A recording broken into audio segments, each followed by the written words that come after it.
Let's bring in Kevin Powell. He's a Grammy-nominated poet and author. He interviewed Tupac more than any other journalist and was there in Vegas the day Tupac died. Kevin is currently writing a biography about the legendary rapper. Kevin, thank you so much for joining us. Just when you look back at this life that was taken 30 years ago, he was just 25 years old at the time. What did we lose with his passing? Wow.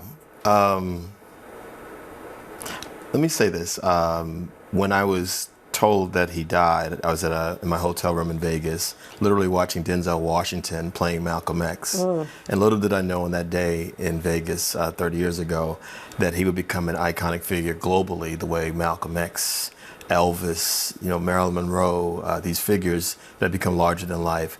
I knew he was important. When I saw him in Juice, I was blown away by his performance. In the first article I wrote for Vibe, I called him the James Dean of the hip-hop era.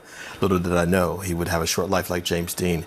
But since he died, I've been all over this world. I've been to all 50 states in this country, 5 to 7 continents, literally T-shirts, murals, recognition, organizations named after him everywhere you go. I mean, he's a larger-than-life figure.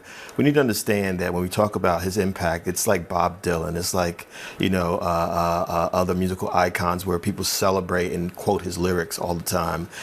Even with the stuff that is not so positive about him, or things that were not so beautiful or pretty, people still find lessons in that. So it's a loss. I think about him every single day. I did interview him a lot. Ironically, when we first met, I was a fan of his. He had watched me on the first season of MTV's The Real World. Of course. That was the bond. That was the connection. He's like, I had your back. I was like, well, I was a fan of yours as well. And that was how the trust began. And I didn't think it was going to go on for 3 years, several cover stories, including a Rolling Stone cover story when he died, and having to write that story from Vegas, literally.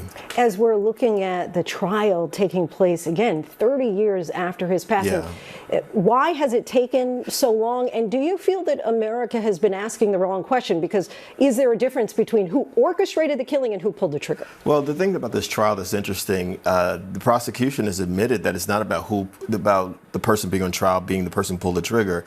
It seems like they're trying to just say, here's the person who orchestrated it. A lot of it is involved, street culture where people don't want to talk. A lot of people have not been able to talk.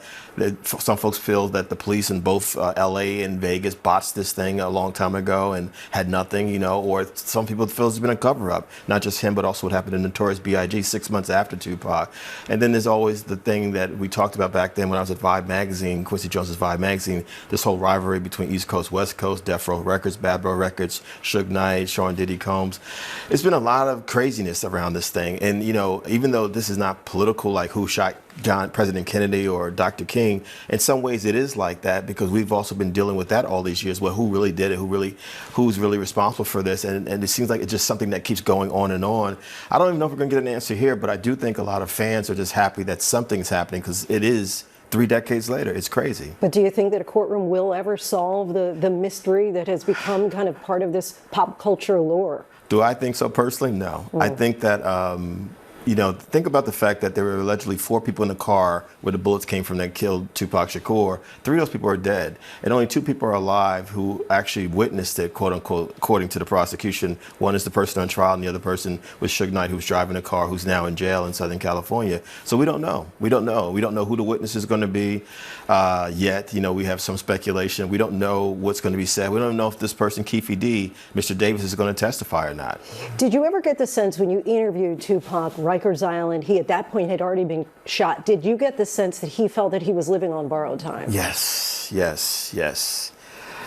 I mean, it's a question that's come up a lot for me, Linsey. I think there are people who are put here, like Tupac Shakur and other folks, who were here for a particular period of time, a particular purpose. When you think about it, I remember when he was in prison, when I did the prison interview with him at Rikers Island, and we came back to Vibe magazine, and I was one of the first people to hear Dear Mama. They played it for us, and it's one of the most beautiful songs in pop music history. Forget hip-hop, bigger than hip-hop, And I said, this is someone who has the ability to recognize the power and the beauty of women, including his mother.